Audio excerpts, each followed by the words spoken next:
তাৰপিছত মই লাষ্ট ভিডিঅ'টো কৈছিলোঁ যে আমি S1 লগাম আৰু S2 লগাম, আমি S3 আমি নলগাম। কিন্তু এক্সামত আমি তিনিটাই পাতি পেলাই দেখাব লাগিব।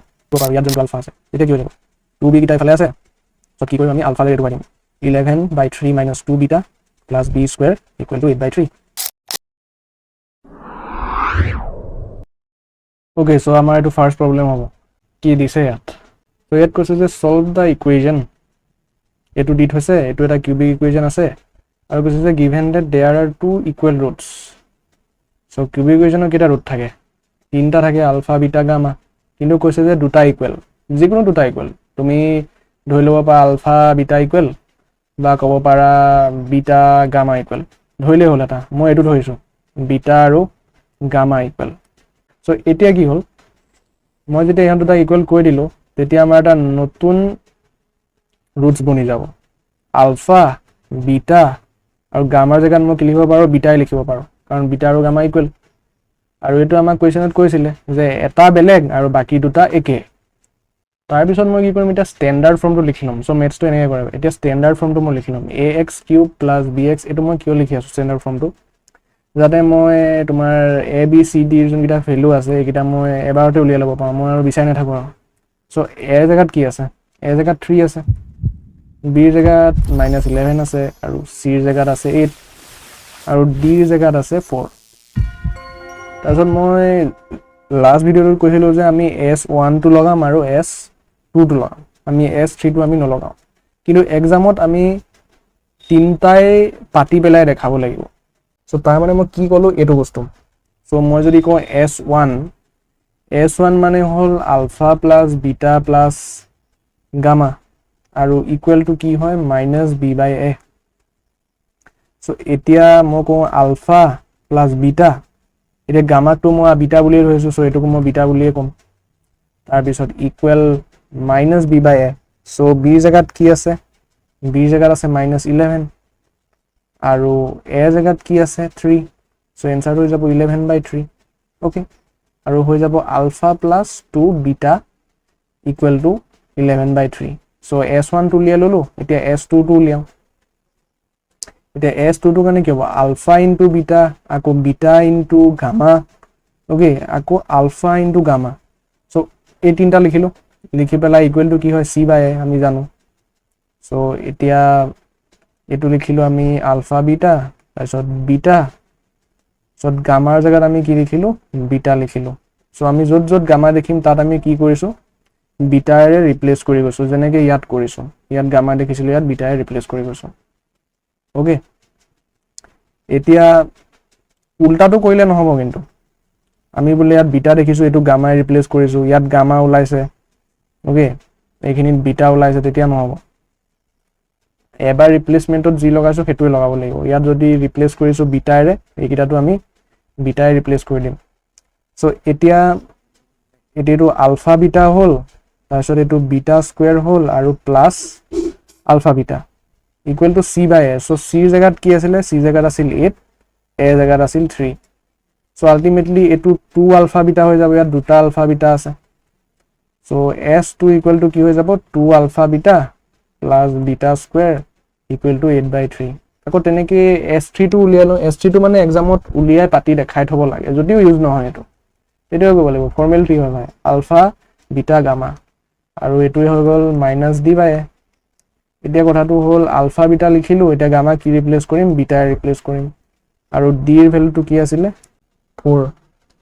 চ' এইটো আমি হেৰি কৰিম 4/3 -4/3। তাৰপিছত এইটো আলফা বিটা স্কুৱেৰ হৈ গ'ল, আৰু ইকুৱেল টু কি হৈ গ'ল -4/3। এইটো এনেকৈ থাকি যাব, এইটো আমি ইউজ নকৰোঁ।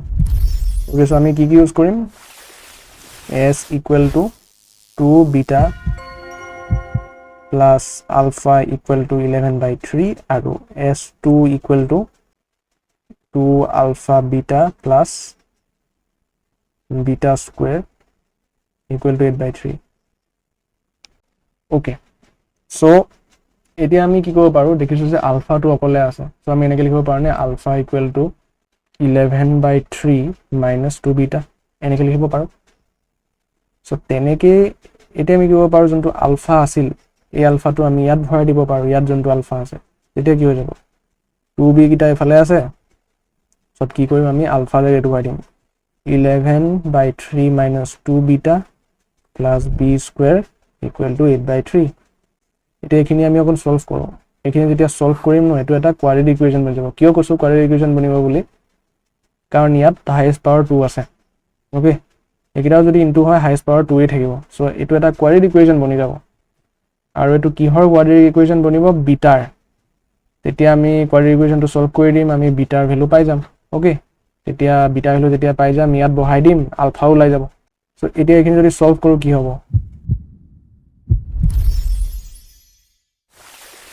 ওকে সো এটো আমি অকন সলভ কৰি দিও 2 বিটাটো যদি ভিতৰলৈ সোমাই দিও এটো হৈ যাব 22 বিটা বাই 3 আকৌ minus 4 beta square plus beta square তাৰছত ইকুৱেল টু হৈ গল 8 কিয় পাতিছো মই 3 টো এবাৰ ইফালে লৈ যাও বাও সাইডলৈ লৈ যাও এটা 3 টো যদি এটা ভিতৰত বহাইটো কি হৈ যাব 2 beta minus 12 beta square plus 3 beta square আৰু ইকুৱেল টু 8 আৰু এখিনি যদি সলভ কৰো কি হৈ যাব -9 বিটা স্কয়াৰ এটো আমি যেনেকৈ আগতে কোৱাড্ৰেটিক ইকুৱেচন উলিয়াও আৰু তেনেকুৱা আৰু তাৰ পিছত +22 বিটা আৰু 8 টো কি কৰিম বাওফালে লৈ আনিম কাৰণ কোৱাড্ৰেটিক ইকুৱেচন এফালে 0 থাকে সো এতিয়া এটো আমি আৰু অকন ভালকৈ লিখিব পাৰো 9 beta square -22 beta plus 8 beta equal to 0 এতিয়া আমি এই কোৱাড্ৰেটিক ইকুৱেচনটো সলভ কৰি দিলে হল আৰু